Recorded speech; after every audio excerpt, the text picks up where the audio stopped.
TCS, Infosys, Microsoft போன்ற முன்னணி தகவல் தொழில்நுட்ப நிறுவனங்கள் நிர்வாக சீர்திருத்தங்கள் என்ற பெயரில் ஊழியர்களை பணிநீக்கம் செய்வது ஐடி ஊழியர்கள் மத்தியில் பெரும் அச்சத்தை ஏற்படுத்தியுள்ளது. உலக அளவில் தகவல் தொழில்நுட்ப துறையில் சுமார் 13 கோடி ஊழியர்கள் பணியாற்றுகின்றனர்.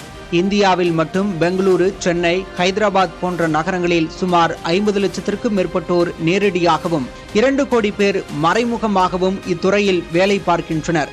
கடந்த ஆண்டு உலக அளவில் சுமார் 1115 நிறுவனங்களில் இருந்து 2,38,000க்கும் மேற்பட்டோர் பணி நீக்கம் செய்யப்பட்டுள்ளதாக ஒரு ஆய்வறிக்கை கூறுகிறது.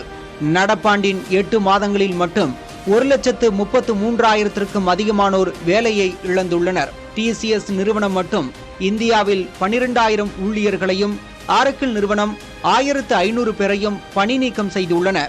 இன்ஃபோசிஸ், CDS, TCS உள்ளிட்ட நிறுவனங்கள் அடுத்த வருடத்தில் குறிப்பிட்ட அளவில் பணியாளர்களை நீக்கம் செய்வதற்கான முயற்சியில் ஈடுபட்டு வருவதாக கூறப்படுகிறது. சமீப காலமாக IT துறையில் நிலவும் நிர்வாக சீர்திருத்தங்கள் மற்றும் செயற்கை நுண்ணறிவின் ஆதிக்கம் காரணமாக ஊழியர்களின் வேலை பாதுகாப்பு கேள்விக்குறியாகியுள்ளது. செயற்கை நுண்ணறிவு தொழில்நுட்பத்தை பயன்படுத்தி மனித உழைப்பின் தேவையை குறைப்பதே இதற்கு முக்கிய காரணம் என IT ஊழியர்கள் சங்கத்தினர் தெரிவித்துள்ளனர். மேலும் வெளிநாடுகளில் ஊழியர்களை எளிதில் பணி நீக்கம் செய்ய முடியாத நிலையில் இந்தியாவில் IT ஊழியர்களுக்கு வேலை பாதுகாப்புக்கான சட்டங்கள் இல்லாதது கவலை அளிப்பதாகவும் அவர்கள் கூறுகின்றனர். புதிய தலைமுறைக்காக ஒளிப்பதிவாளர் கேசவனுடன் செய்தியாளர் பால வெற்றிவேல் நவநீத கிருஷ்ணன்.